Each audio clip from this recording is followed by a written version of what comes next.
Ibu? Jadi saya pun melayani dari depan lebih enak kalau saya lihat wajah-wajahnya semuanya. Siapa yang mendengar firman Tuhan? Mari kita buka firman Tuhan. Lukas pasal yang ke-11 ayat 35 sampai ayat 36. Silakan dibaca, Pak. Lukas 11 ayat 35 sampai dengan 36, demikian firman Tuhan. 35, karena itu perhatikanlah supaya terang yang ada padamu jangan menjadi gelap, jangan menjadi kegelapan. 36, jika seluruh tubuhmu terang dan tidak ada bagian yang gelap, maka seluruhnya akan terang, sama seperti apabila pelita menerangi engkau dengan cahayanya. Nah, puji Tuhan, dikatakan di sini saudara, karena itu perhatikanlah supaya terang yang ada padamu jangan menjadi kegelapan. Perhatikan kata firman Tuhan saudara, perhatikan, selidiki, koreksi. Jangan sampai terang kita saudara menjadi gelap. Yang mengoreksi diri kita sendiri. Akhir-akhir ini terlalu banyak orang sibuk mengoreksi orang lain. Tetapi tidak mau mengoreksi dirinya. Menang berkata-kata di medsos belum tentu menang di hadapan Tuhan. Hari-hari ini Bapak Ibu Saudara, kita mari semuanya tanpa terkecuali, kata firman Tuhan, perhatikan, selidiki, koreksi seluruh kehidupan kita. Karena pada saat Anak manusia datang, pada saat Tuhan datang, siapapun tidak bisa berbantah. Kalau sekarang saudara orang masih banyak sibuk menuding seorang dengan yang lain, menang perang berkata-kata dan lain sebagainya. Tetapi pada hari kedatangan Tuhan, tidak seorang pun kita yang bisa berbantah. Tidak seorang pun kita yang bisa membela diri. Siapapun kita pada saat hari kedatangan Tuhan. Dan ingat Bapak Ibu, akan terjadi benar-benar ada, itu bukan dongeng. Itu bukan hanya cerita belaka. Bahwa satu saat akan ada pengangkatan gereja. Akan ada peningkiran gereja di padang gurun. Selama 3,5 tahun pada masa kesukaran besar. Dan siapakah orang yang disingkirkan itu? Bukan semua gereja. Bukan semua anak Tuhan. Bukan semua hamba Tuhan. Bukan semua pendeta. Bukan semua orang yang berkhotbah. Bukan semua orang yang melayani. Bukan semua orang yang tekun beribadah. Bukan semua orang yang pintar berkata-kata. Bukan semua orang yang pintar berdebat. Bukan setiap orang yang pintar membagikan ini dan itu di medsos saudara. Tetapi saudara yang kasih, orang yang benar-benar tersingkir pada saat itu, yaitu mereka yang benar-benar hidup kudus, tidak bercacat celah, tidak bercacat kerut pada saat Tuhan datang saudara. Yang benar-benar ditemukan hidupnya layak dan berkenan kepada Tuhan. Hari-hari ini saudara, kalau dulu mungkin pernah dilakukan, ya masih ada waktu untuk bertobat. Masih cari hormat dari manusia. Masih cari jempol dari manusia. Masih cari disanjung oleh manusia. Diberi penghargaan dari manusia. Tetapi pada waktu ini saudara, itu tidak waktunya lagi. Kalau selama ini mungkin kita karena kedagingan kita masih terkadang, masih ada waktu bertobat. Ini waktunya kita bertobat dengan segenap hati kita. Ini waktunya kita meraung di kaki Tuhan dengan segenap hati kita. Supaya semuanya kita masuk di dalam golongan gereja yang tidak bercacat celah. Supaya kita masuk dalam kumpulan kawanan yang diperhitungkan oleh Tuhan untuk disingkirkan di padang gurun. Sehingga si ular tua itu, si naga itu saudara kasih, tidak bisa mengejar. Karena apa? Sudah di level yang dikehendaki oleh Tuhan. Bapak Ibu dikatakan di situ saudara, ayat 36. Jika seluruh tubuhmu terang dan tidak ada bagian yang gelap. Tidak ada bagian yang gelap. Maka ceklah seluruh kehidupan kita. Bagian mana yang masih ada kegelapan. Mungkin di satu sisi sudah jadi terang. Di sisi lain masih gelap. Di tangan sudah terang. Di kaki sudah terang. Tapi pikiran masih gelap. Mata masih gelap, hati masih gelap, perasaan masih gelap. Ini waktunya saudara. Ambil pelita dari sorga. Biarlah setiap kegelapan yang masih tersisa, biarlah diterangi oleh terang Kristus. Hanya terang Kristus yang boleh menyinari. Kalau kita mencoba mempertahankan kebenaran diri kita sendiri, sampai kapanpun kita tidak pernah menjadi benar. Kalau kita masih membanding-bandingkan diri kita dengan orang lain, sampai kapanpun kita tidak diperhitungkan Tuhan orang yang benar. Tetapi kapankah kita menjadi orang benar? Selalu kita bandingkan diri kita dengan firman. Selalu perbandingkan hidup kita dengan firman. Sisi mana yang masih ada gelapnya? Mungkin di luar sudah terang. Pola pikir kita mungkin masih gelap. Mungkin perbuatan kita sudah terang. Tetapi renungan-renungan kita masih gelap.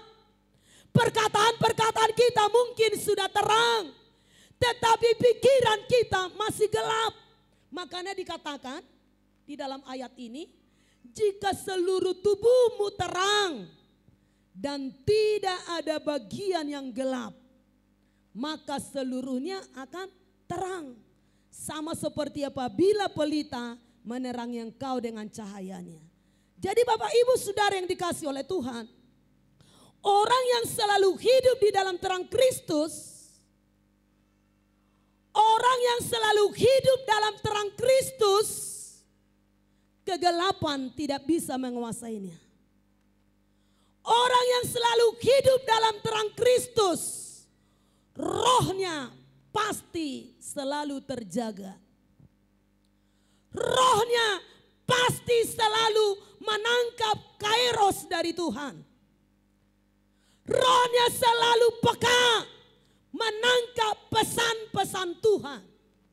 Itulah yang selalu diterangi oleh terang Kristus. Tetapi kalau tidak hidup ini diterangi oleh terang Kristus. Kalau hanya pengetahuan, setiap minggu, setiap Kamis, setiap Selasa, dengar firman, dengar firman, dengar firman, tumpuk firman di sini. Tetapi hidup tidak diubah oleh firman itu sendiri. Firman itu tidak menjadi darah daging. Firman itu tidak menjadi kehidupan. Firman itu tidak menjadi gaya hidup kita. Maka kita akan menjadi buta, bodoh dan picik. Walaupun banyak tahu segala hal. Walaupun hafal semua firman. Walaupun tahu semua firman yang disampaikan, hafal kita. Tetapi kalau tidak hidup dalam terang Kristus, maka firman Tuhan berkata, kita menjadi bodoh, buta, dan picik. Makanya seringkali saudara kasih, karena kita bodoh, buta, dan picik, setiap firman yang disampaikan menjadi duri bagi tubuh kita. Bagaikan tombak yang menusuk jantung kita. Sehingga setiap kali kita datang beribadah, pulang dengan tersinggung mendengar khotbah. Kenapa? Karena firman itu bagaikan duri. Firman itu bagaikan tombak yang menusuk jantung kita. Kenapa? Karena kita bodoh, buta, dan picik. Kita tidak tahu firman Tuhan itu adalah untuk menguduskan hidup kita.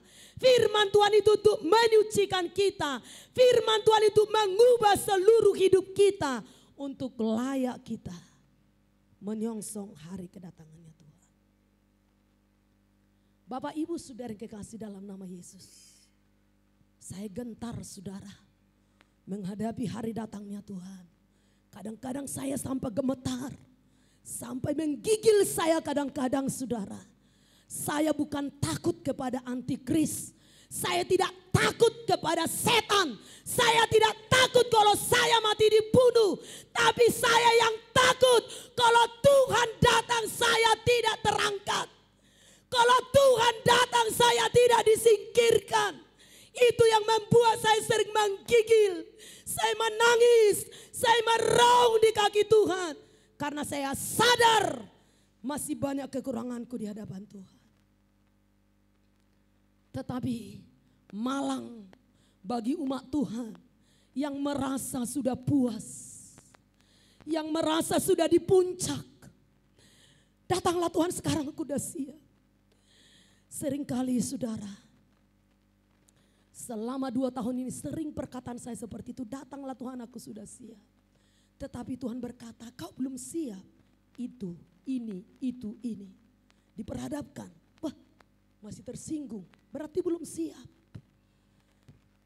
Masih ada hal-hal kadang-kadang perkataan masih tersinggung. Belum siap. Bapak Ibu Saudara yang dikasih oleh Tuhan. Pada hari-hari ini, bagi saya tidak penting siapa saya bagi jemaat. Bagi saya tidak penting siapa saya bagi orang lain. Tetapi yang penting sekarang, siapa saya di hadapan Tuhan. Siapa kita di hadapan Tuhan. Itu yang penting saudara. Bukan penilaian orang lain. Hanya Tuhan yang tahu hidup kita yang sesungguhnya. Hanya Tuhan yang tahu isi hatimu yang sesungguhnya. Hanya Tuhan yang tahu pola pikirmu yang sesungguhnya. Hanya Tuhan yang tahu bagaimana sebenarnya hati kita. Makanya di hadapan Tuhan yang perlu kita meraung dan menangis. Sebentar kita baca saudara. Yesaya 66 ayat 15.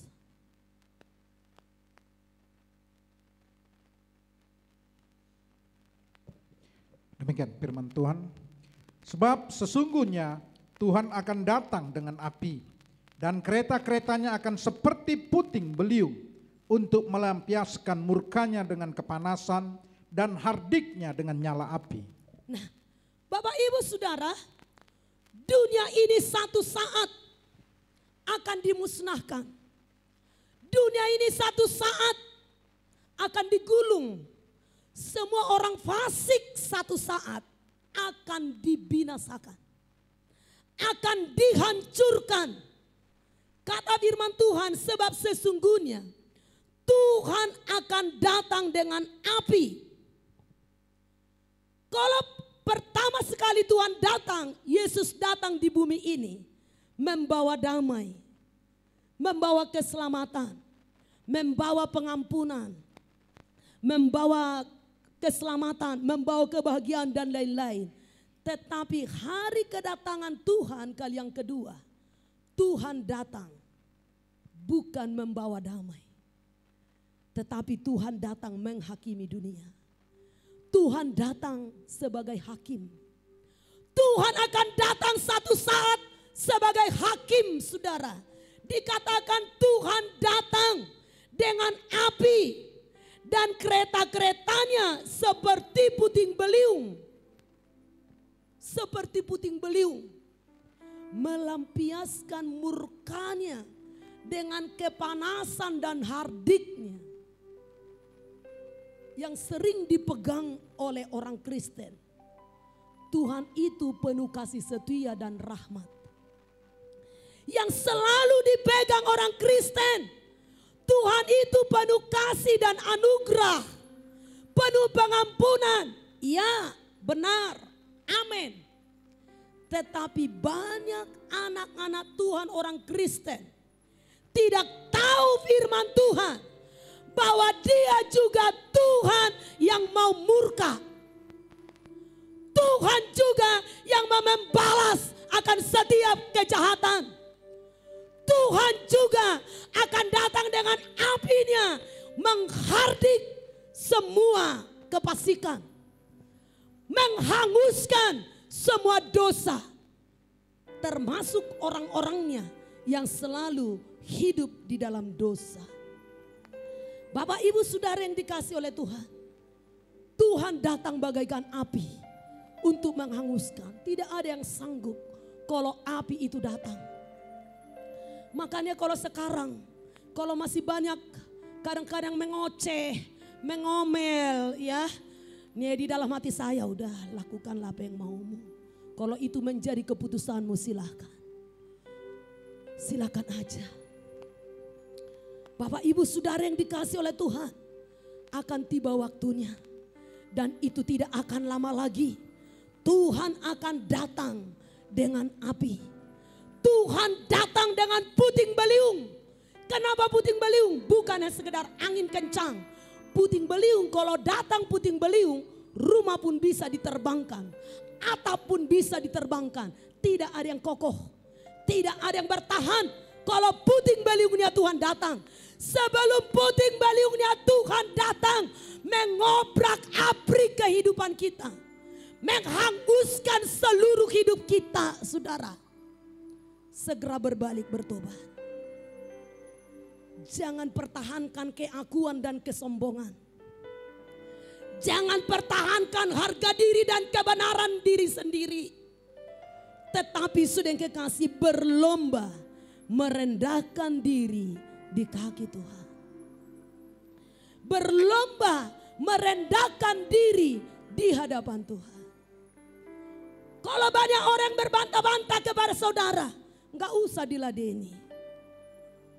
Setiap orang punya hak, punya otoritas mengambil jalannya masing-masing.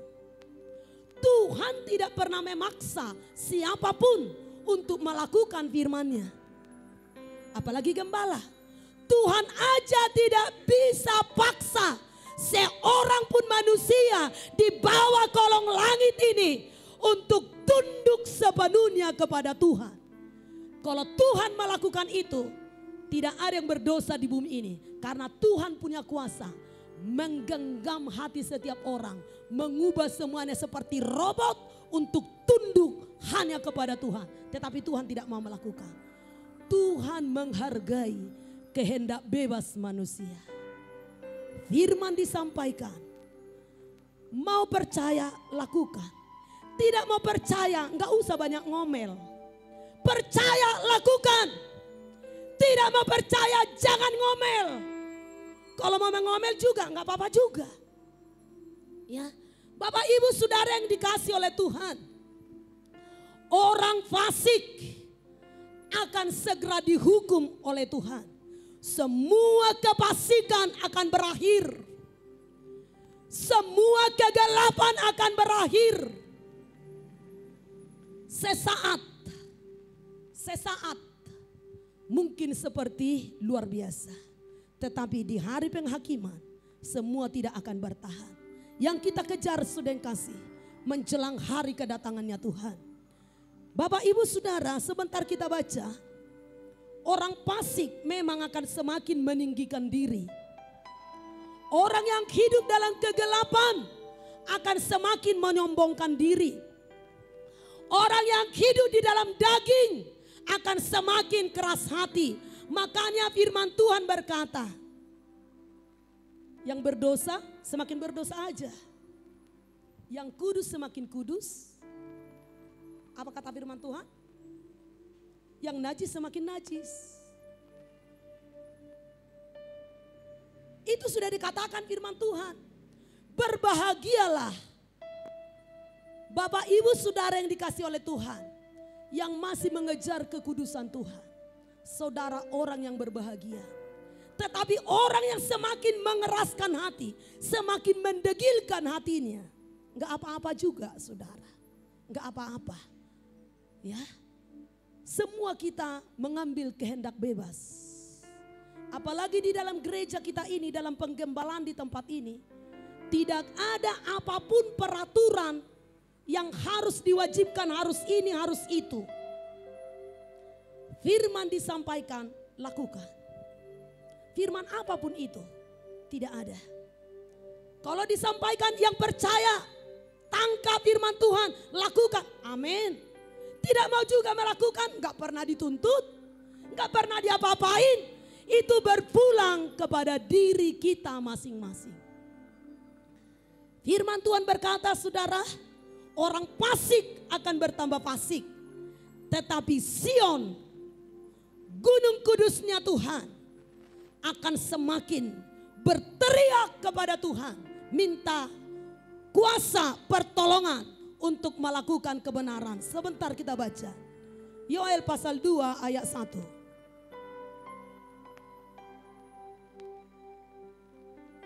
Demikian firman Tuhan.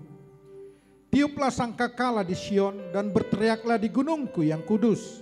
Biarlah gemetar seluruh penduduk negeri, sebab hari Tuhan datang, sebab hari itu sudah dekat.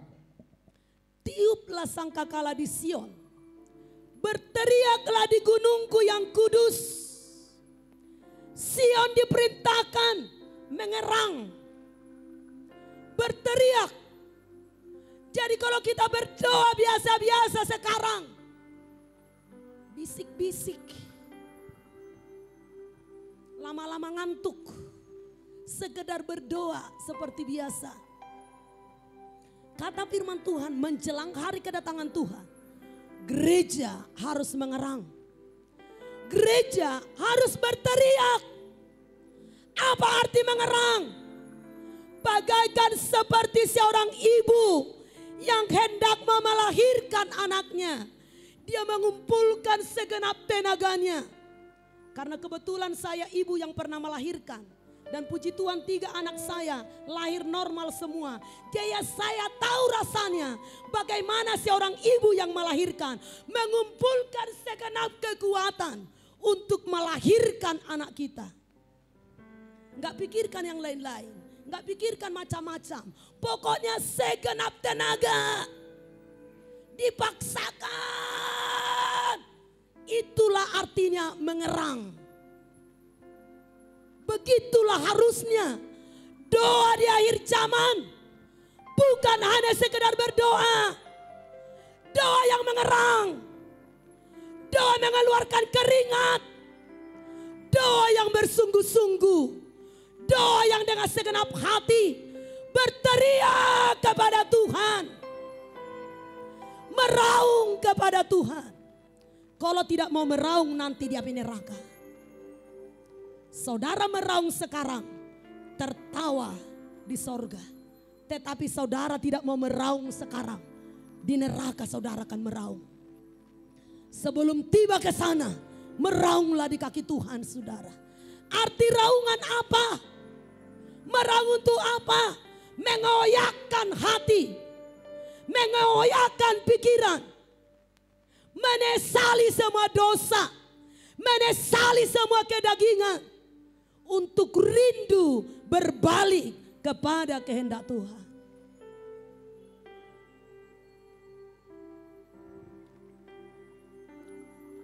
Kalau saya tampung, saya kira air mata saya selama COVID ini, selama 2 tahun ini, ditampung saya kira di gelas. Saya kira sudah ada 3 gelas. Meraung di kaki Tuhan. Karena hari itu, hari yang sangat pahit. Hari itu, hari yang sangat mengerikan. Menyesali gak ada guna. Meraung tidak ada arti. Sekaranglah Bapak Ibu kita meraung.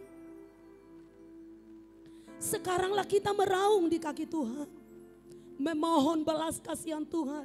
Supaya kita dimampukan hidup dalam kekudusannya. Supaya kita dimampukan hidup dalam kebenarannya. Jangan malah berusaha saling menuding. Saling mempersalahkan. Saling menyerang satu dengan yang lain. Baik di rumah. Mari saling menjaga di antara kita. Supaya kita sama-sama beroleh keselamatan yang dari Tuhan. Tiuplah sangkakala di Sion. Dan berteriaklah di gunungku yang kudus. Biarlah gemetar seluruh penduduk negeri. Sebab hari Tuhan datang. sebab hari itu sudah dekat. Sion di sini benar-benar mengerang. Benar-benar seluruh negeri, seluruh bumi gemetar menjelang hari kedatangan Tuhan. Bapak, Ibu, Saudara yang dikasihi oleh Tuhan, mari kita semuanya membuka hati seluas-luasnya, selebar-lebarnya kepada Tuhan. Enggak usah terganggu dengan orang lain. Enggak usah terpengaruh dengan tetangga. Enggak usah terpengaruh dengan suami. Enggak usah terpengaruh dengan istri. Enggak usah terpengaruh dengan anak. Enggak usah terpengaruh dengan orang tua. Komitmen di dalam hatimu mengejar kekudusan. Komitmen di dalam hatimu mengejar berkenan kepada Tuhan. Jadi kalau istri masih terganggu gara-gara suami, matanya hanya melihat kekurangan suaminya, sehingga hilang persekutuannya dengan Tuhan, tinggal. Suami yang hanya fokus melihat kesalahan istrinya, tidak fokus bersekutu dengan Tuhan, tinggal. Jemaat yang hanya fokus melihat kesalahan orang lain, tidak fokus kepada Tuhan, tinggal. Gembala yang hanya fokus melihat kekurangan jemaat, tidak fokus bersekutu dengan Tuhan, tinggal. Mudahkah? Tidak mudah. Semua kita berjuang. Semua kita berjuang, Bapak Ibu. Hari-hari ini, hari-hari perjuangan bagi kita. Berjuang supaya kita layak disebut sebagai mempelai wanita Tuhan. Bukan hanya pajangan di dunia ini. Bukan hanya pajangan di ruang Maha Kudus, di ruang Maha Kudus. Tetapi tidak ada hubungan dengan Tuhan. Tidak ada persekutuan dengan Tuhan. Bapak, Ibu, Saudara yang dikasihi dalam Tuhan. Bait itu adalah ini. Tabernakel itu adalah tubuh ini. Bukan gambar-gambar itu. Tubuh ini ya tabernakel itu. Apakah tabernakel? Bait Tuhan. Tubuh kita ini layak menjadi tempat kediaman Tuhan. Layak menjadi tempat kediaman Roh Kudus. Hari-hari ini Bapak Ibu, ini yang harus kita koreksi setiap hari. Ya, setiap hari. Saya pun belum saya pastikan. Saya hanya berjuang Bapak Ibu. Saya hanya berjuang memohon kepada Tuhan. Demikian kita semuanya. Sebentar kita baca Lukas 6 ayat 21.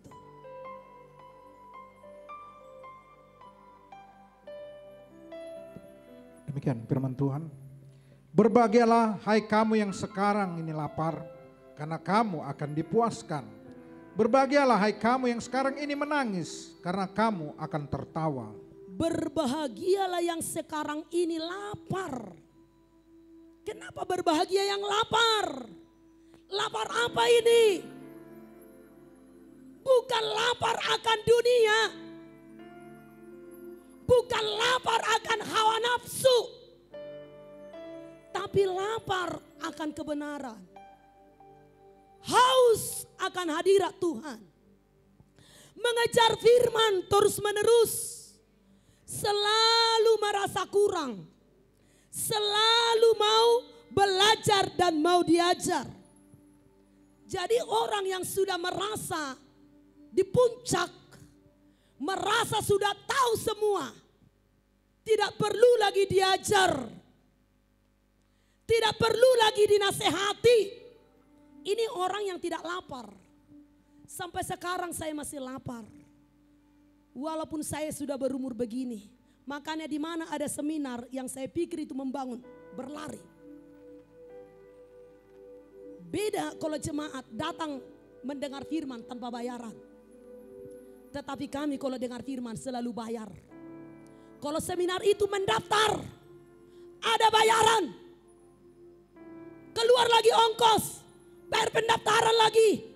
Kadang 400.000 satu orang, kadang 300.000 satu orang. Kita kejar karena kita lapar akan firman. Karena kami mau juga dibekali oleh firman itu. Kami tidak mau hanya mengucapkan, kami mau juga diisi. Karena kami tahu firman Tuhan itu kekuatan. Tetapi justru karena gratis diberikan firman Tuhan, jadi diabaikan. Bahkan ketika mendengar firman Tuhan pun, acu tak acu, cuek, menghayal, ngelantur pikirannya. Bahkan datang beribadah mulai dari awal. Ada juga seperti itu, sepertikan beribadah mulai dari awal. Kalau waktu puji-pujian penyembahan sibuklah dia di luar. Yang pegang ini, pegang itu, nggak mau puji-pujian, nggak diikuti puji-pujian. Pokoknya yang datang aja lah tubuhnya di situ. Tiba firman Tuhan, pegang-pegang HP aja, HP. Sesudah bosan dia pegang HP, keluar masuk kamar mandi. Keluar masuk ngurus anak, bawa jajan anak lah, bawa itulah. Tak pernah fokus ibadah kepada Tuhan. Kenapa bisa seperti ini? Tidak lapar. Tidak lapar akan firman itu. Tidak haus akan firman Tuhan itu. Karena di dalam hatinya sudah ada satu kunci. Ngahu boto bei. Sebelum diterangkan, di dalam hatinya sudah ada kunci. Ngawaktu si besudei. Makanya tidak haus, tidak lapar akan firman Tuhan itu. Dikatakan firman Tuhan, berbahagialah yang sekarang ini lapar. Yang lapar akan berbahagia. Yang lapar sekarang akan firman Tuhan akan berbahagia. Dan nanti akan dipuaskan pada saat kedatangan Tuhan. Dikatakan lagi di sini, berbahagialah hai kamu yang sekarang ini menangis.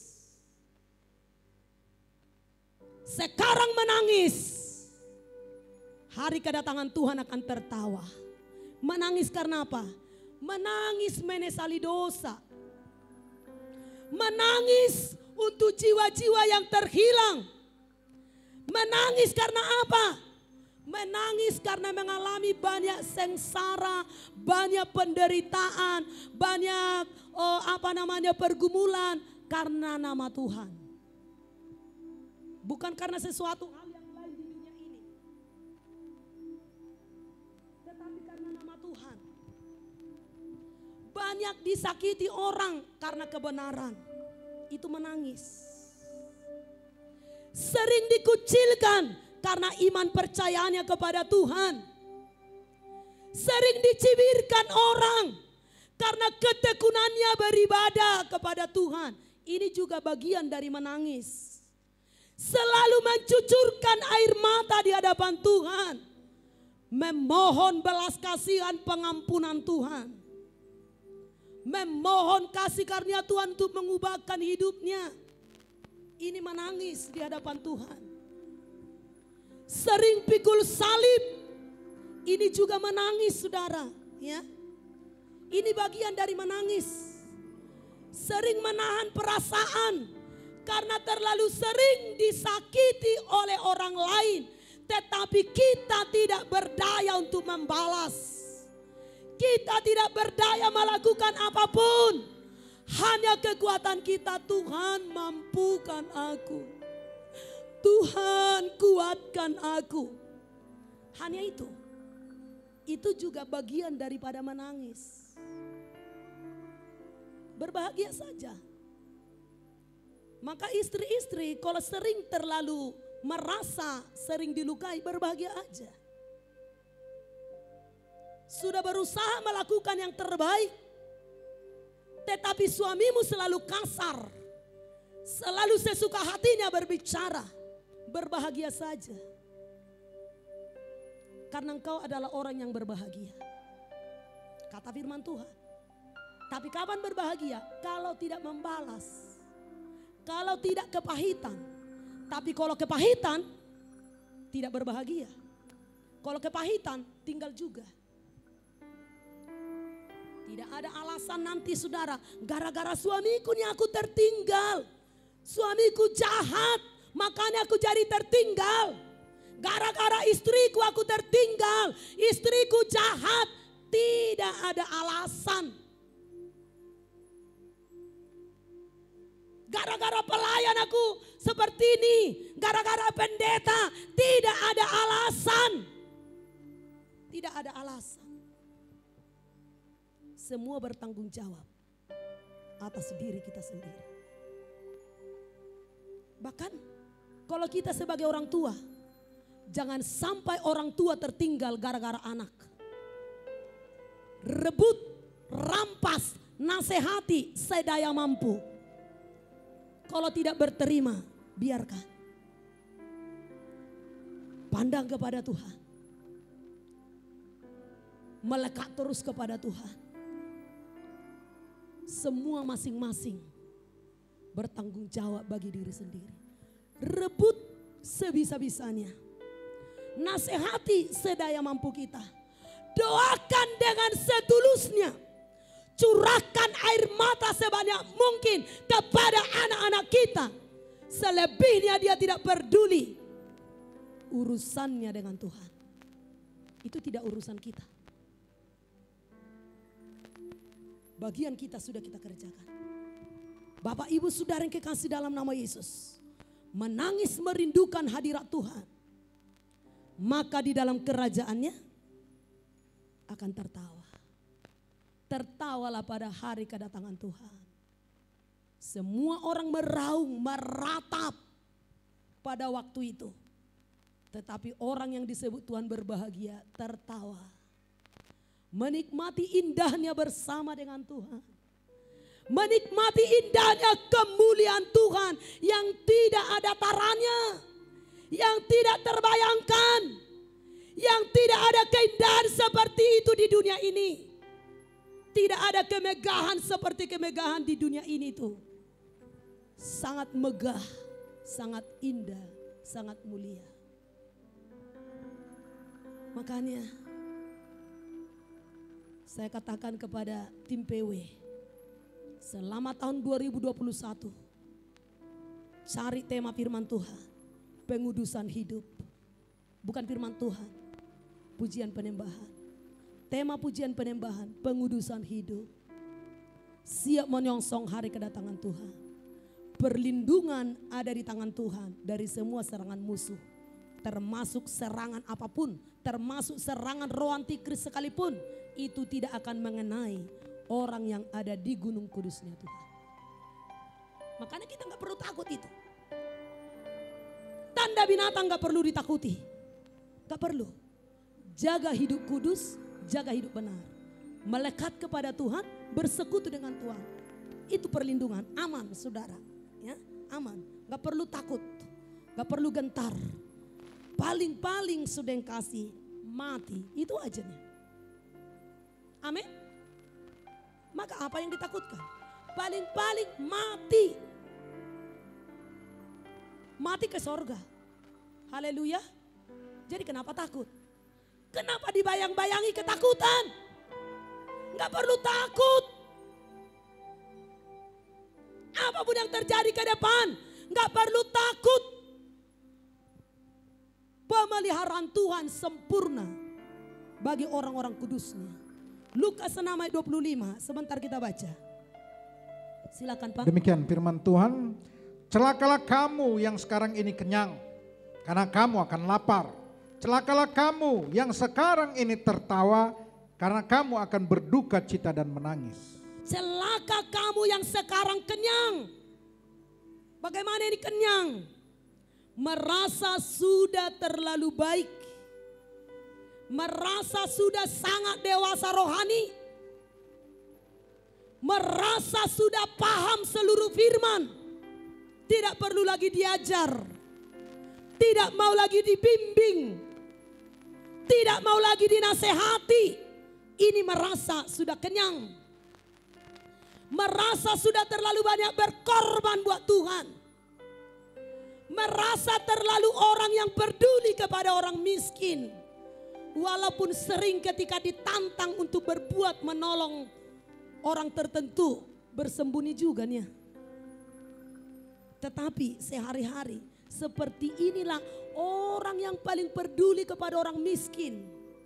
Orang yang paling perhatian kepada orang miskin. Tetapi ketika ditantang berkorban, ada di sana orang yang kebakaran misalnya. Mari kita bantu semua menyembunyikan diri. Tetapi ngomongan besar. Di akhir zaman itu enggak laku. Membual, ngomong besar tanpa perbuatan. Lebih baik enggak usah banyak berkata-kata, tapi perbuatan ada. Daripada banyak berkata-kata, tapi tidak ada perbuatan. Dikatakan saudara, orang yang kenyang itu siapa? Yang celaka yang dimaksud Tuhan. Orang yang kenyang termasuk orang yang hidup berpoya-poya. Hidup berpoya-poya. Tahu hidup berpoya-poya?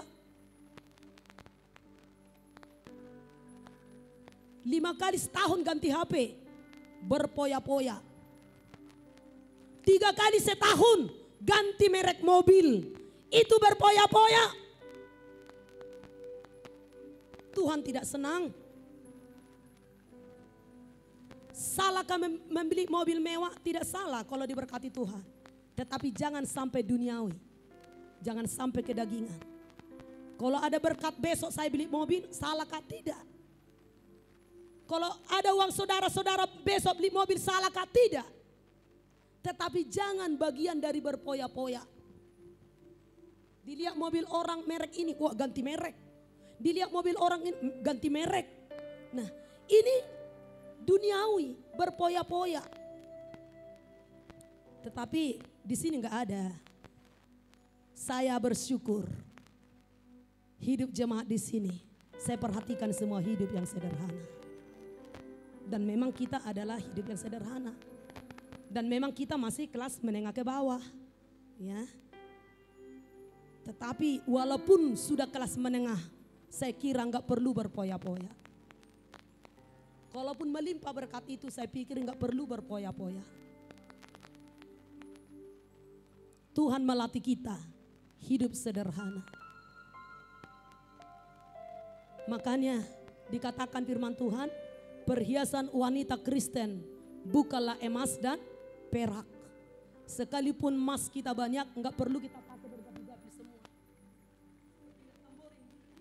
Menyanyi nggak perlu, ya, nggak perlu. Angkat tangan karena ada 5 cincin, semua berisi, nggak perlu, ya, nggak perlu. Bukan itu perhiasan kita. Perhiasan kita adalah batiniah. Salahkah pakai perhiasan? Tidak, tidak. Silakan pakai. Tetapi janganlah itu menjadi penonjolan kita. Tidak salah, saya tidak alergi. Ada hamba Tuhan alergi melihat orang pakai perhiasan. Asal sudah pakai perhiasan, sudah dibilang itu orang duniawi. Nah, jadi hati-hati kalau ada jemaat, kalau ketemu dengan bapak itu. Kalau dilihat punya emas, berarti ini duniawi, ini belum bertobat ini. Nah, tidak saudara, tidak. Saya tidak alergi seperti itu, silakan. Silakan, asal jangan berlebihan. Semua yang berlebihan itu yang salah. Tapi puji Tuhan, di sini tidak ada manusia seperti itu. Semua kita orang yang dipimpin oleh Tuhan, tahu melakukan hal yang baik yang memuliakan nama Tuhan. Dikatakan saudara, yang tertawa sekarang, nah ini, perhatikan ini, masih kedengar sampai di belakang? Kedengar sampai di belakang? Dikatakan oleh firman Tuhan, yang tertawa sekarang, celaka. Celaka kata yang tertawa sekarang. Berarti gak bisa tertawa. Mulai dari sekarang gak bisa tertawa. Pokoknya setiap ketemu gak bisa tertawa. Ya, bukan maksudnya. Tertawa, apa maksudnya tertawa di sini? Firman Tuhan kan berkata, bersukacitalah senantiasa. Apalagi di rumah itu, pemain tamborin itu setiap kalau udah datang mereka hari Sabtu dan hari Minggu, Wah, tertawa mereka itu sampai di rumah si Ewin di sana itu. Nah, tertawanya nggak apa-apa, silakan. Supaya plong mereka mungkin di rumah nggak ada bisa tertawa ya kan, di sini lepaskan. Nggak apa-apa, ya silakan. Saya nggak larang mereka tertawa, kan sukacita nih itu ya kan. Nah, jadi jangan sampai nanti jadi takut. Jangan, nanti di pastori jangan jadi takut tertawa ya. Fitri sama Joyce ya, nggak usah takut tertawa. Tertawa aja nggak apa-apa. Saya senang kok tertawa ya, nggak apa-apa. Bukan yang dimaksud firman Tuhan seperti itu. Tertawa yang dimaksud Tuhan di sini, celaka orang yang tertawa menertawakan firman Tuhan. Menertawakan, mengejek orang-orang yang cinta Tuhan. Menertawakan orang yang sungguh-sungguh mempersiapkan diri menyongsong hari kedatangan Tuhan. Menertawakan mimpi dan nubuatan. Menertawakan semua orang yang bekerja mati-matian mempersiapkan hidup menjelang hari kedatangan Tuhan. Di dalam hatinya tertawa mengejek. Orang-orang gila ini semua, orang bodoh semua. Sepertinya Tuhan sudah mau datang besok persiapan mereka ini. Padahal toh enggak Tuhan datang. Bapak Ibu, tidak jadi pun Tuhan datang 10 tahun lagi, 20 tahun lagi. Rugikah kita hidup kudus? Rugikah kita hidup benar? Bukankah pujian kita tadi berkata, semenjak ada kita di bawah bumi ini sampai kepada keabadian, harusnya kita harus maksimal dalam kekudusan. Itulah sebenarnya Kristen yang benar. Bukan karena Tuhan mau datang. Maksimal di dalam Tuhan. Sering kalau saya nasihati anak saya Samuel Anugrah. Nah, jangan terlalu kerja keras kau yang cari uang itu. Tuhan sudah mau datang. Capek kau untuk apa itu? Kalau saya bilang seperti itu. Apa kata anak saya? Ma, kalau Tuhan mau datang besok, puji Tuhan. Tapi kalau datang pun Tuhan besok, kalau saya bekerja keras, apa karena saya bekerja keras saya jadi tinggal? Atau karena saya berdosa? Ya karena berdosa lah saya bilang. Nah, itu dia. Jadi walaupun besok Tuhan datang, saya bekerja keras, asal saya terus melekat kepada Tuhan, saya juga tidak tertinggal. Ya udahlah nah, pokoknya ingat itu, utamakan keselamatan jiwamu. Utamakan persiapan kerohanian. Itu selalu saya katakan kepada anak saya, saudara. Setiap hari, bahkan dia bosan. Setiap bertelepon yang saya ucapkan adalah itu. Ada kau penyembahan tadi? Bersekutu kau sama Tuhan enggak hari ini? Ada kau berdosa? Pikiranmu jaga ya. Kudus. Jaga hidup benar. Berpacaran yang benar. Jangan jatuh dalam dosa. Selalu saya peringatkan setiap hari. Selalu jawabannya. Enggak datang pun Tuhan walaupun 20 tahun lagi Tuhan datang, seharusnya sebagai anak Tuhan memang kita harus mengejar seperti yang dibilang mama itu. Nah, saya juga berusaha. Saya berusaha juga nih Ma. Saudara kekasih dalam nama Yesus. Jadi Bapak Ibu, jangan karena diberitakan akhir zaman, Tuhan sudah mau datang, semua jadi pemalas bekerja. Itu maksud saya. Alani malas na do karejo. Gabi dok kema. Itu hak karejo anon, laro nama Tuhan. Tapi alani malas na.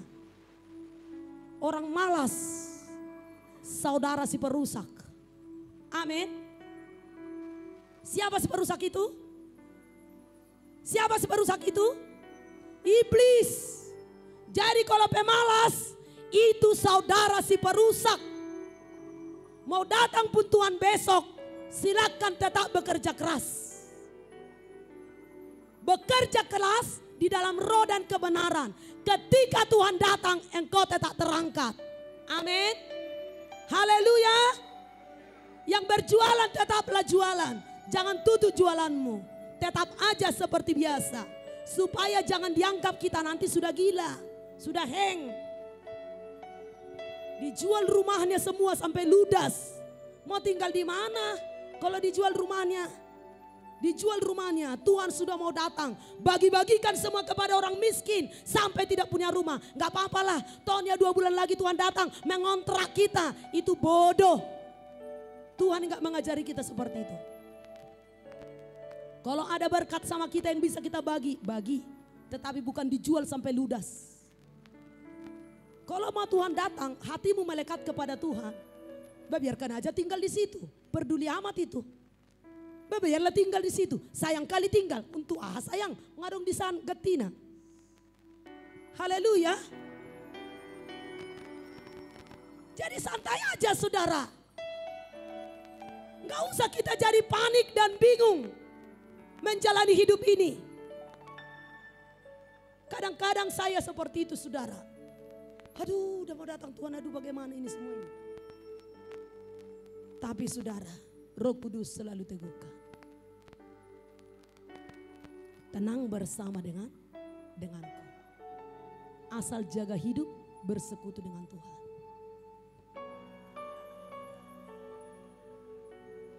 Bapak Ibu Saudara yang dikasihi oleh Tuhan, jangan tertawakan orang-orang yang mencintai Tuhan. Celaka. Celaka nanti orang yang menertawakan. Dianggap orang bodoh. Orang yang tekun mengabdi kepada Tuhan. Memberi waktu untuk melayani Tuhan. Dianggap sebagai orang yang bodoh. Dianggap sebagai orang yang kurang kerjaan. Terbukti mereka yang mengasihi Tuhan dengan tekun. Hingga pada saat ini masih dipelihara Tuhan. Masih tetap diberkati oleh Tuhan. Tidak juga terlantar hidup mereka. Tangan Tuhan selalu menolong. Tangan Tuhan selalu menopang setiap anak-anak Tuhan. Jadi jangan tertawakan. Kalau kita tertawakan sudah yang kekasih, ya. Kalau ada nubuatan firman Tuhan jangan tertawakan. Kalau ada mimpi jangan tertawakan. Tapi kata firman Tuhan, ujilah segala sesuatu. Jadi jangan terikat kepada mimpi-mimpi. Jangan terikat kepada penglihatan-penglihatan orang. Ya, uji segala sesuatu berdasarkan firman Tuhan. Kalau mimpinya itu dari Tuhan, itu satu saat akan Tuhan nyatakan saudara. Ya, jadi sudah yang kasih, jangan berpatokan ke mimpi, jangan berpatokan kepada penglihatan, tetapi jangan juga tertawakan. Kalau ada mengatakan sesuatu kepada kita, menegur kesalahan kita sesuai dengan firman Tuhan, jangan abaikan. Ya. Terima dengan sukacita. Yoel pasal 2 ayat 5. Demikian firman Tuhan. Seperti gemertaknya kereta-kereta, mereka melompat-lompat di atas puncak gunung-gunung. Seperti geletiknya nyala api yang memakan habis jerami. Seperti suatu bangsa yang kuat, teratur barisannya untuk berperang. Nah, dikatakan di sini saudara, seperti gemertaknya kereta-kereta. Nah, saudara, pasukan Kristus di akhir zaman harus memiliki roh yang dimiliki Sadra, Mesa, dan Abednego. Kalau tidak memiliki roh seperti ini, gak akan bertahan. Pasukan Kristus di akhir zaman harus memiliki roh Sadra, Mesa, dan Abednego yang tidak takut mati untuk mempertahankan iman, siap menderita bagi kerajaannya. Dikatakan tadi di sini ayat yang kelima, kereta-kereta, ada kereta ya, berarti Tuhan itu punya kereta juga. Iblis juga punya kereta Bapak Ibu. Jadi ada 2 jenis kereta. Di alam roh ada kereta Tuhan, ada kereta dari kegelapan. Sekarang di kereta mana kita masuk? Kereta itu lambang daripada percepatan. Kereta itu lambang daripada antusias. Lari sedemikian rupa. Lari dengan secepatnya tanpa berlambat-lambat. Itulah kereta. Lari sekencang mungkin. Jadi kalau kita nggak mau berlari sekarang, mengejar perkenanan Tuhan, maka kita akan ketinggalan, saudara. Harus berlari, tidak santai, ya. Berlari. Mau ibadah, bergegas. Jangan santai. Jangan terlambat. Saya dari dulu, saya paling tidak suka terlambat ibadah dimanapun. Kalau saya terlambat, kadang-kadang ada yang saya tunggu. Ada yang saya tunggu itu. Kalau saya terlambat, kami terlambat ibadah keluarga. Kadang-kadang si Deborah ngerjang tuh bentar lagi ama, dikit lagi mau ikut aku. Maka terlambat. Daripada nggak ikut kita pikir ya udah kita tunggu. Saya paling tidak suka terlambat. Mau seminar di mana? Mau pertemuan di mana? Saya tidak suka terlambat. Bukan hanya di sini. Saya tidak suka terlambat. Kalau saya terlambat, yang ada orang yang saya tunggu mau ikut. Itu aja. Kalau dari diri saya sendiri, saya tidak suka terlambat. Latih diri bergegas. Apalagi mau beribadah. Harus merasa rugi. Kalau saudara tidak ikut mulai dari awal. Anak Tuhan yang baik itu datang lebih awal, pulang lebih lama. Ini saudara, sudah datang terlambat. 2 bapak kami tidak ikut, pulang lagi. Padahal datang dia tadi sudah mau hampir selesai puji-pujian. Belum ditutup ibadah. Belum ada doa berkat. Hanya dikasih persembahannya pulang. Ini pudo pengemis Tuhan ini. Kalau mana roh kolekte naruh tu gereja. Belajar kita bertumbuh. Seperti mana ibadah yang benar. Menurut Tuhan. Bertumbuh. Sampai di tingkat para pelayan. Jangan hanya ketika melayani tidak terlambat. Kalau tidak melayani terlambat. Hanya waktu di depan ini enggak terlambat. Harus bertumbuh kita Bapak Ibu, bertumbuh. Berlari dengan cepat. Kereta yang dimaksud ini lari dengan cepat. Bergegas. Persiapkan diri semaksimal mungkin. Bukan hanya enggak terlambat waktu. Bersekutu intim. Doa yang serius. Doa yang sungguh-sungguh. Penyembahan yang sungguh-sungguh kepada Tuhan. Beri selalu yang terbaik buat Tuhan. Apapun yang dilakukan, perbuat yang terbaik. Ibadah yang terbaik. Doa yang terbaik. Penyembahan yang terbaik. Melayani yang terbaik. Bukan asal-asalan. Dipersiapkan dengan matang. Didoakan. Saya kalau melayani saya doakan. Tuhan beri firman. Apa firman Tuhan? Kadang-kadang saya bergumul. Bergumul sampai hari Sabtu gak dapat Tuhan. Tuhan. Yang mana Tuhan? Yang mana Tuhan? Banyak firman yang bisa saya sampaikan kalau ini materinya. Banyak. Banyak buku di situ bertebaran. Tetapi saya tidak bisa yang seperti itu. Saya harus dapatkan ayat dari Tuhan. Tema yang mana Tuhan? Karena bergumul. Demikian juga pemimpin pujian. Lagu yang mana Tuhan? Lagu yang mana Tuhan pimpin Tuhan? Kalau dipimpin Tuhan pasti akan berderet semua muncul lagu ini. Bapak Ibu, saya tidak pintar menyanyi seperti saudara. Suara saya ini seperti suara angsa. Kalau bisa dibilang. Ya. Kalau dibuat pertandingan nyanyi, saya pasti juara yang terakhir. Saya yakin itu saudara, saya tidak tahu menyanyi. Tetapi kalau saya doa pagi, muncul aja nanti ada lagu itu, entah refrennya, entah awalnya, tapi saya nggak hafal. Langsung saya cari di Google. Oh ini. Kalau saya nggak nyanyikan itu, malah kurang kesan nikmati hadirat Tuhan. Jadi untuk penyembahan pun saya dengar Lagu mana? Langsung ada itu muncul. Hanya bangun saya sudah ada satu lagu. Diberikan Tuhan di hati saya. Mau saya naikkan kepada Tuhan. Jadi saya nggak hafal lagu-lagu itu. Saya cari di Google. Lirik lagu ini. Misalnya Tuhan adalah kekuatanku. Jadi makanya di HP saya itu banyak lagu Bapak Ibu. Walaupun saya nggak pemimpin pujian. Jadi kalau saudara pemimpin pujian, WL, tapi nggak ada daftar lagu di HP-mu, itu perlu dicek saudara yang kekasih pelayanan kita. Melakukan yang terbaik kita kepada Tuhan atau tidak. Saya nggak pemimpin pujian, tapi daftar lagu itu di HP saya banyak. Itu saya dapatkan itu tiap pagi kalau setiap saya berdoa. Dikasih rema kepada saya ada satu pujian. Kadang-kadang nggak saya ingat, hanya judulnya kadang-kadang saya ingat, hanya rapnya. Langsung saya cari itu di Google, saya copy, saya pindahkan di HP saya. Nah Bapak Ibu saudara yang dikasih oleh Tuhan. Semua kita melakukan yang terbaik. Mendengar firman, kasih respon yang terbaik.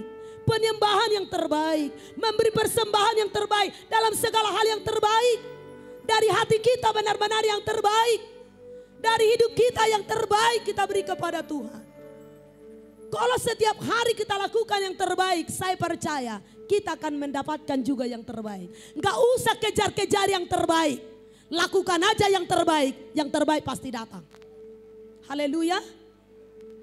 Jadi kalau anak gadis berdoa, Tuhan berikan aku jodoh yang terbaik. Perbaiki aja dirimu sampai yang terbaik, maka Tuhan akan berikan yang terbaik. Amin. Itu pasti saudara, gak usah takut anak-anak gadis. Ya, anak-anak muda, berikan jodoh yang terbaik. Proses hidupmu menjadi yang terbaik. Karena kata firman Tuhan yang sepadan. Yang sepadan diberikan oleh Tuhan, sepadan dengan kita. Kalau kita belajar mengejar Tuhan, Tuhan juga antarkan yang seperti itu. Ya, gak usah takut ya. Nah dikatakan di sini saudara, Joel pasal 2, seperti gemertaknya kereta-kereta, mereka melompat-lompat. Arti kereta tadi di situ lari cepat. Bergegas, menangkap kairos Tuhan, melompat-lompat. Kenapa harus melompat-lompat? Semangat, bergairah, antusias. Orang yang patah semangat tidak sanggup menanggung beban. Orang yang patah semangat tidak sanggup menghadapi masalah. Siapakah yang sanggup menghadapi masalah? Orang yang bersemangat. Makanya latih dirimu selalu bersemangat. Jangan buat loyo. Dengar firman diloyokan badannya kayak gini. Nah, lama-lama ditidurkan. Nah, mau puji-pujian, mari angkat tangan katanya. Gini angkat tangannya. Dilemaskan badannya. Mau berdoa pagi-pagi, ambil selimut, peluk bantal. Di dalam hati saya orang seperti ini mau ngapain rencananya ini? Mau tidur atau mau berdoa? Kalau mau berdoa ya lepaskan selimut. Kan bukan mau tidur keinginan kita. Walaupun musim dingin. Saya nggak mau pakai selimut berdoa. Bagaimanapun dinginnya. Saya lebih sering berdiri berdoa pagi-pagi. Untuk menghilangkan ngantuk. Jadi kalau udah diambil selimut yang empuk. Sambil dipeluk-peluk bantal berdoa. Nggak binoto benon akhirnya tu dia larina. Mernipi-nipi nama berdoa. Walau sambil dibilang. Haleluya, haleluya, haleluya. Karena sambil ngantuk-ngantuk, ya. Terbawa mimpi dia berdoa. Doa seperti ini tidak menurunkan apa-apa. Doa seperti ini enggak menurunkan mujizat, tidak menerobos kuasa kegelapan. Dikatakan saudara melompat-lompat, bersemangat. Kalau berdoa itu pertama sekali semangat. Penyembahan itu yang pertama semangat. Memuji Tuhan itu semangat. Bekerja itu semangat. Berjualan semangat. Jadi mau berangkat jualan apar jole bana loyo. Nasib ya nasib. Pagi jualan belum tentu laku. Nah, ya itulah yang terjadi. Apapun yang kau kerjakan kata firman Tuhan, lakukanlah buat Tuhan, bukan untuk manusia. Amin. Berjualan, anggap itu untuk Tuhan. Tidak laku hari ini, kalau untuk Tuhan ngapain sibuk? Ngapain apa? Kriminal mukanya kan untuk Tuhan. Kan saudara, kita KKR misalnya, hujan deras, tidak ada jiwa-jiwa yang datang. Kalau kita lakukan untuk Tuhan, ngapain sedih? Ya udah, kita kan udah lakukan maksimal, kita udah berdoa, kita udah lakukan yang terbaik. Padahal diguyur hujan, ya nggak apa-apa. Kan begitu saudara, kan kita lakukan untuk Tuhan. Lakukanlah segala sesuatu seperti untuk Tuhan, bukan untuk manusia. Lagi memasak, lakukan untuk Tuhan. Walaupun tidak dipuji suami, masakan selalu dikritik. Tidak tahu bagaimana capeknya proses terjadinya makanan itu. Yang tahunya hanya kritik. Ya bapak-bapak ya. Tahunya bapak-bapak kan dihidangkan di meja. Kurang pedas, nggak ada rasanya, kurang asin, kurang bersih.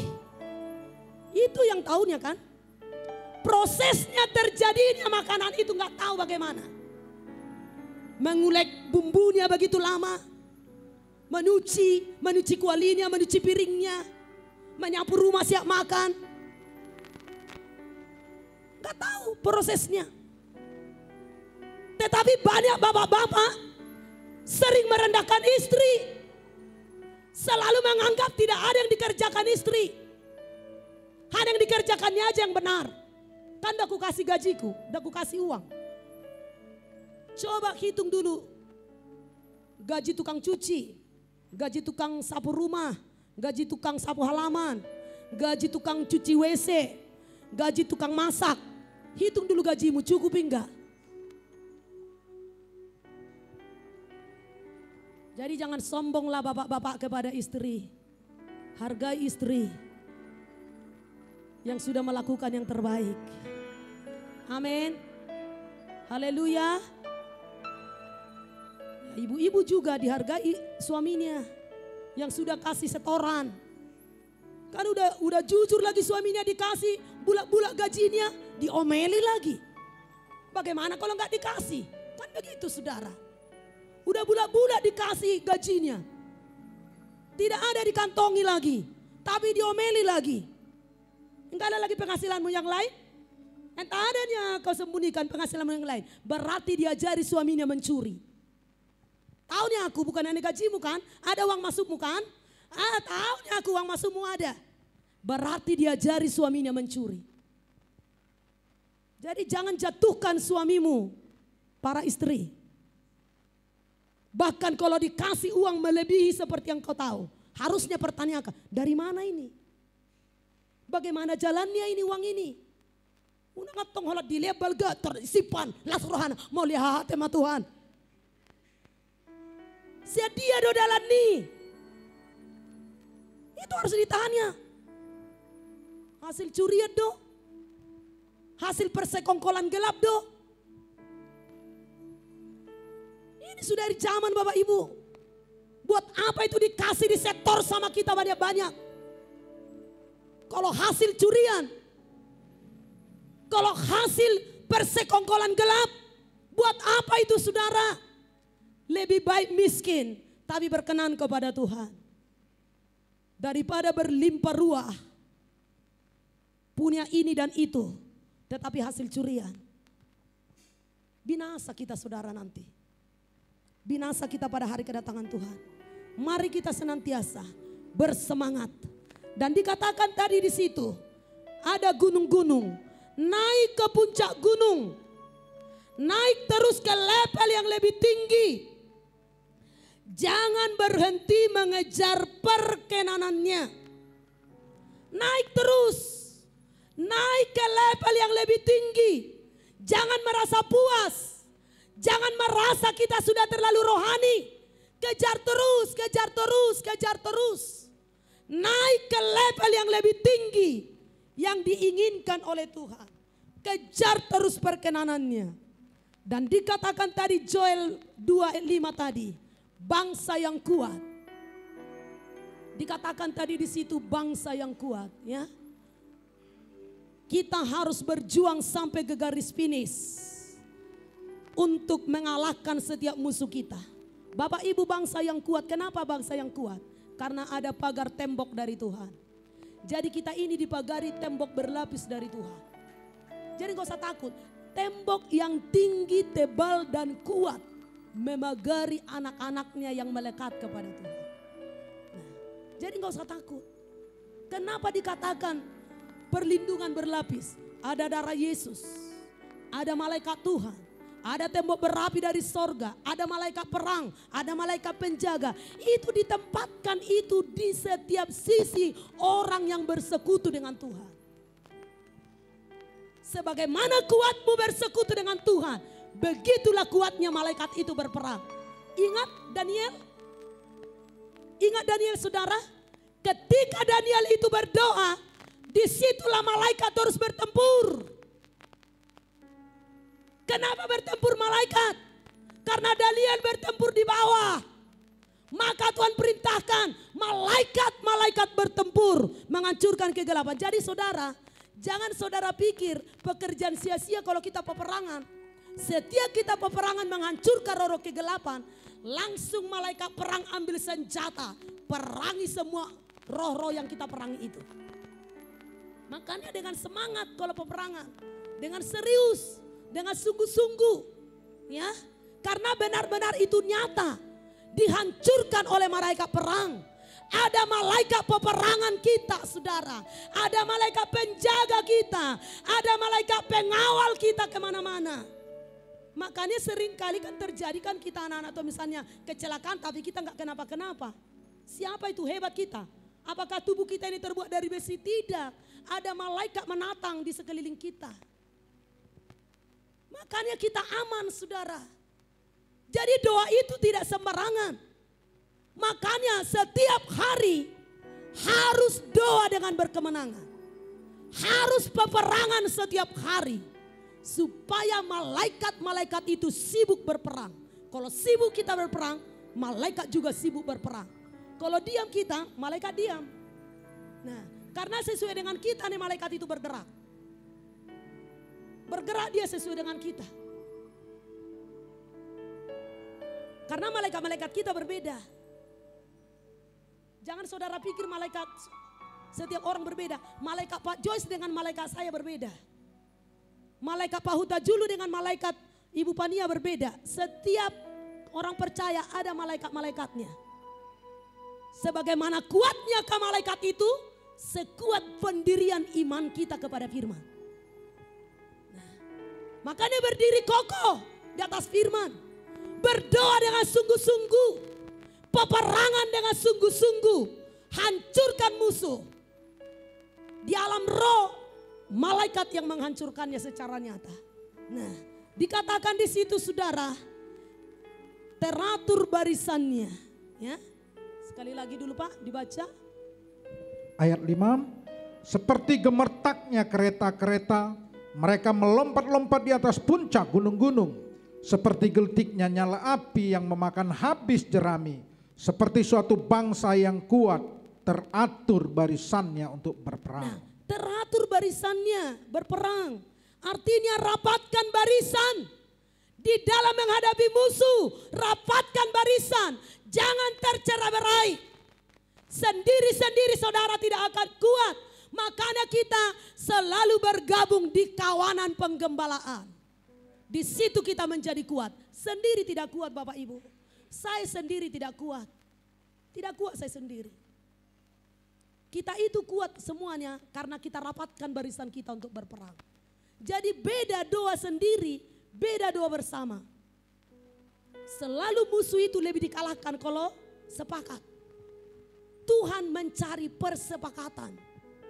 Ya.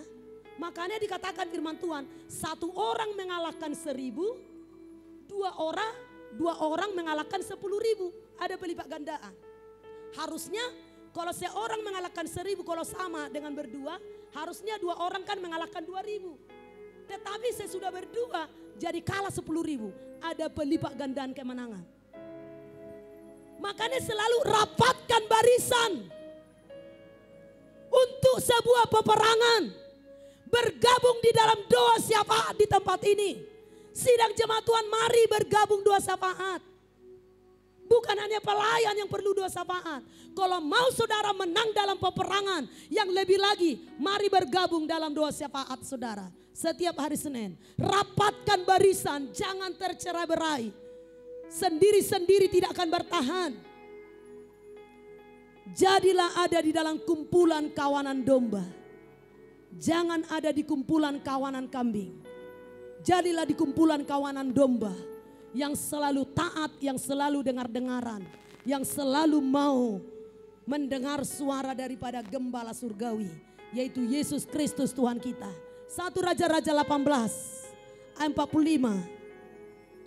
1 Raja-Raja 18 ayat 45. Sedikit lagi sabar Bapak Ibu. Demikian firman Tuhan. Maka dalam sekejap mata langit menjadi kelam dan awan badai. Lalu turunlah hujan yang lebat. Ahab naik kereta lalu pergi ke Yezreel. Nah, kita lihat di sini dalam sekejap mata. Perhatikan dalam sekejap. Langit menjadi kelam oleh awan badai. Dalam sekejap. Bencana terjadi nanti sekejap.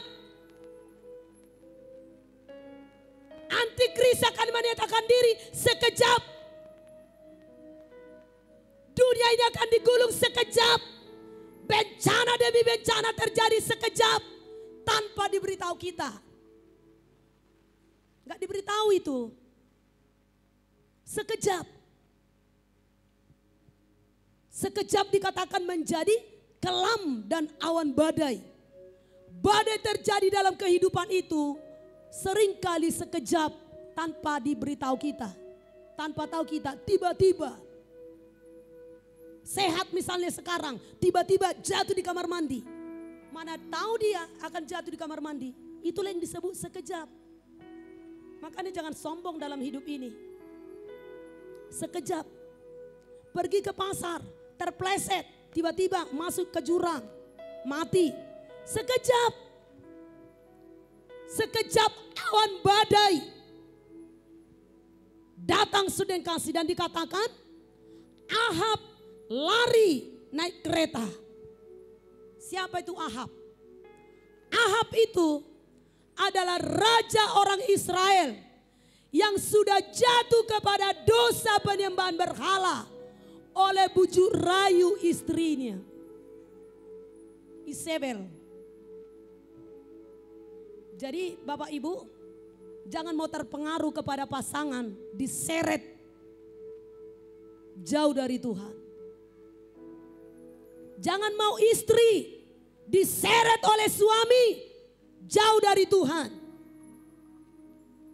Jangan mau suami diseret istri jauh dari Tuhan. Kalau enggak mau bersama-sama, biarkan aja dia tinggal di situ. Toh masing-masing nanti, saudara. Jangan mau, saudara.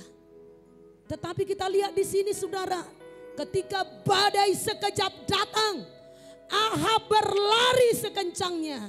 Tetapi kita lihat 46. Tetapi kuasa Tuhan berlaku atas Elia. Ia mengikat pinggangnya dan berlari mendahului Ahab sampai ke jalan yang menuju Yezreel. Elia yang dipenuhi oleh kuasa roh Tuhan, Elia berlari mendahului Ahab. Ahab ini adalah mewakili kegelapan. Elia ini mewakili di dalam terang. Sama-sama punya kereta. Ahab punya kereta. Elia punya kereta. Tetapi Elia berlari mendahului Ahab. Jangan sampai musuh mendahuluimu. Biar kita mendahului musuh. Ingat ya, musuh kita bukan manusia. Jangan pernah anggap manusia musuh. Tidak ada musuh kita seorang pun di dunia ini manusia. Amin. Musuh kita adalah roh-roh kegelapan. Musuh kita adalah roh-roh jahat. Musuh kita penguasa di udara. Musuh kita bukan sesama kita di sini. Kita di sini semua bersaudara. Katakan dulu kiri kanan, kita bersaudara. Amin. Haleluya. Katakan sekali lagi, kita satu Bapa. Amin. Kita satu Bapa nih kita semua. Kalau satu Bapa kita ngapain kita saling menikut? Kita kan satu Bapa, Yesus Bapa kita. Ya. Tapi yang dikatakan di sini, Elia berlari mendahului Ahab. Kalau mau mengalahkan musuh, harus lebih kencang larinya dari musuh. Kalau mau mengalahkan musuh, harus lebih kencang larinya dari musuh. Kalau mau menjadi korban antikris, bermain-main aja sekarang. Itu artinya.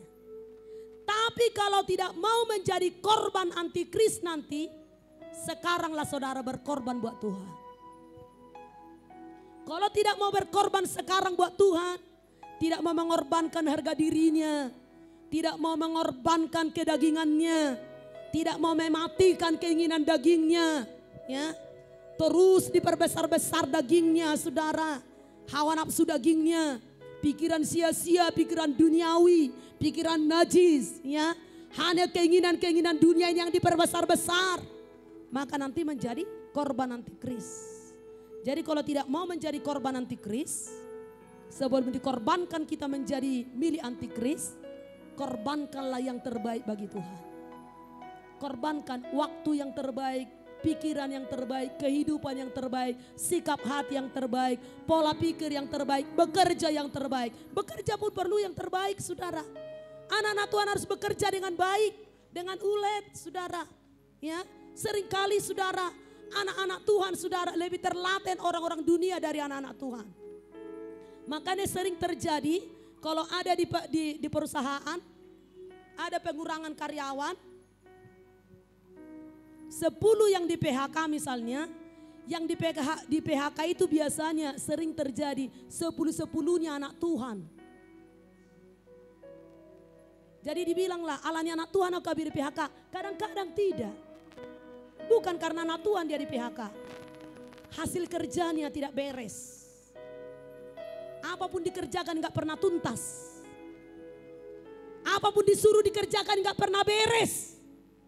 Selalu gantung. Gak bisa dipercaya. Gak jujur. Mau dusta. Mau bohong. Makanya ketika di PHK, ini yang di PHK si anak Tuhan. Lalu dikatakan inilah salib yang kupikul. Kemanapun aku bekerja. Selalu aku di PHK karena namamu. Padahal bukan karena nama Tuhan. Datang dia sering terlambat. Jam 8 masuk kantor, dia datang jam 9. Kantor mengatakan pulang jam 5, dia pulang jam 3. Bagaimana enggak di PHK? Nanti disalahkan Tuhan. Nah, jadi kita harus bekerja yang terbaik. Lakukan seperti untuk Tuhan. Apapun yang diperbuat, lakukan seperti untuk Tuhan. Sebagai PNS, saudara di sini bekerja di kantor, Bapak Ibu, bekerja untuk Tuhan di sana. Katakan kalau aku bekerja ternyata bekerja untuk Tuhan, lakukan aja maksimal. Apa yang bisa dikerjakan, dikerjakan. Tuhan akan memperhitungkan semuanya. Haleluya. Lakukan untuk Tuhan. Nah, Bapak Ibu Saudara yang dikasih oleh Tuhan, mari kita sudah kasih lebih sungguh-sungguh lagi untuk meningkatkan level kerohanian kita supaya kita boleh sampai ke gunungnya Tuhan sehingga kita tidak bisa dikejar oleh antikris. Sebenarnya ini belum selesai saudara, tapi saya lihat waktu, saya tahu otak kita itu terbatas menerima segala sesuatu. Jadi nggak perlu terlalu lama. Sebenarnya ini masih banyak saudara, ya. Kapan-kapan boleh kita lanjut lagi. Mari kita